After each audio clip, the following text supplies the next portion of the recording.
Blast processors. Here we are. Where are we? We're in Warsaw, aren't we? In Warsaw. And Poland. yeah, not in Poland. We're in Warsaw. And this chap here is Chris Wilkins, and he says so on the back, Chris W.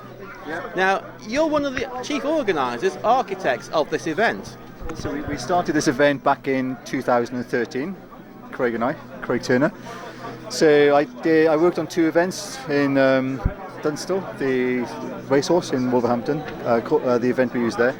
So I did 2 there, and then I did a small one in Kenilworth, and then I stepped away and did Fusion Retro Books for a few years. But the last couple of years I've sort of eased my way back into to be a part of Revival. So this year I've been looking after or sponsoring via the Fusion Retro Books company I run the talks. So that's where you'll see the Bullfrog guys, the Sensi guys, and we've got a Spectrum Q&A panel running right now.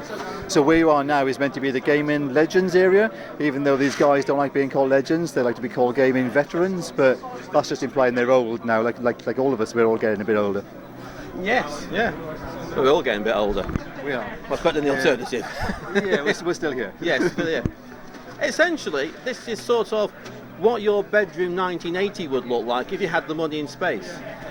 Yeah, so what we tried to do back then, we tried to, well, Craig and I tried to recreate the ambience of a friendly community sort of retro event where you'd invite your friends over for a game of, a night of gaming on a Saturday night.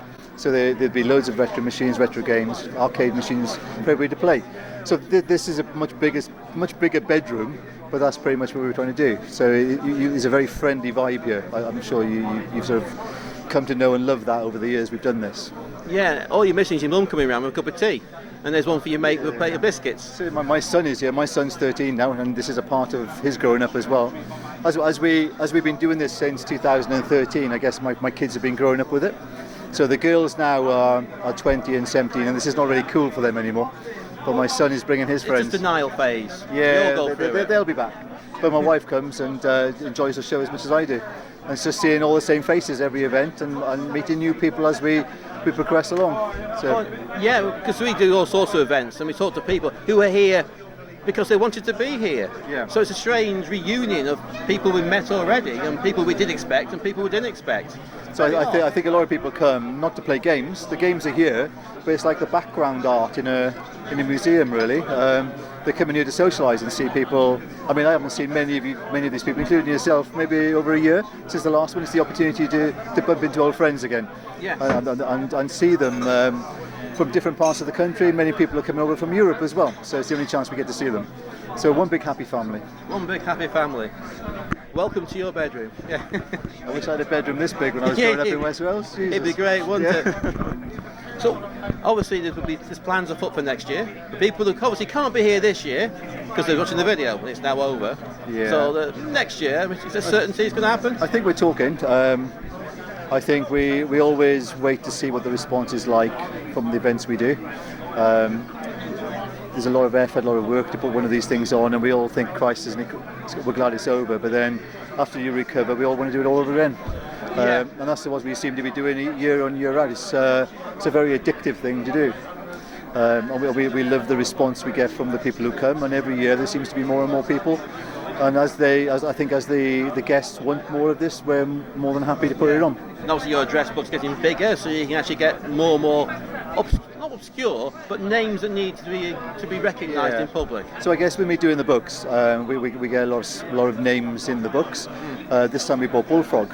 Some of the guys contributed to my Amiga book and various other books. So I can tap into those individuals and try and entice them along. Yes. I don't think Bullfrog has appeared in any UK retro event.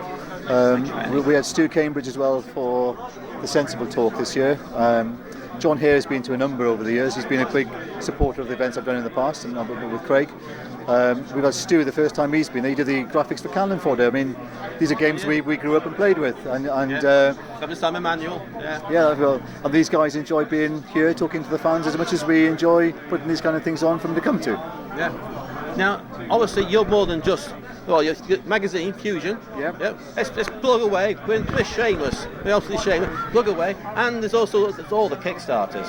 I mean, I've been involved with that. Buying everyone, and contributing. Yeah, everyone. Everyone. And your brother. Yeah, my brother, yes. Strange that, isn't it? Yeah. who is real. It's real. It does exist. I proved it to you. He's there. Yeah. So the Kickstarters, we started doing that back in 2013 with the Ocean Book. It's a way of funding. I mean, all this is done as a hobby. It's not it's stuff I do at the evenings of the weekend. So when we know there's an interest in Zzap or Crash, Spare time. we have spare time. If it proves the interest is there, it's a marketing tool. It covers the budget to produce the book, and everybody that contributes gets rewarded, and it minimises the risk. I mean, we do a lot of stuff so we give up our spare time, I guess, to do these things because we love doing it. Yeah. But the Kickstarter is an engine, a mechanism now to the reach to talk to the people who like Get this kind of thing. awareness, And as you do each Kickstarter, you sort of rely on the people who have followed you from the previous ones. Yeah. And then we add a few more, and it grows. It just means that we can produce like another Zzap because we know there's a market out there for it. We're very much keen to do an Amtix one, so we'll go to Kickstarter just to prove. We're not sure there is a market there at the moment. I'm sure there is, but I'm sure they're out there. They Yeah. just need to reach them. That's the thing. yeah. So the Kickstarter is a mechanism then for, it's minimising the risk financially on Roger, Keane, Ollie, and myself, on the team. But it means we know those people are there then to do this kind of product. Excellent. So obviously the Zzap one is just, as time goes out, was Zzap have ended by then? It's finished a couple of days ago. I'm out of touch. I backed it, don't worry. I was on board. I was there day one. Thank you. Yeah. So that's we're working on that. Half it's already done. Can you believe Roger and Ollie are 71-ish now this year? So I can't believe they put 3 magazines out every month back in the day. It's taken a good number of months just to do one these days. Yeah. But we're really enjoying doing it, and it's something we want to carry on doing. I remember as a kid going there with a competition entry, just on hot, saying, I'm delivering it by hand. Would you like to have a look around, they said. Yeah. They gave me a guided tour. Yeah. Yes, it's great. They're great. They're great guys. Very friendly. Well, thank you very much for that. You're very welcome. And I'm pretty sure there'll be one of these next year, and there'll be more Kickstarters to follow. It's an Amtix one, hopefully. And Amtix is being talked about, and there's a little bit of work happening in the background. They seem to want to do another Zzap as well, and they also want to do Fear. If you remember, Fear is one of their. Yeah, I have all issues. Yeah, so we're talking to John Gilbert. So you might see a Fear, and again we're trying to do a Fusion annual this year as well, ready for Christmas. So watch this space, I guess, for a Kickstarter for that in the near future. Excellent. Well, thank you very much. Thank you. All right.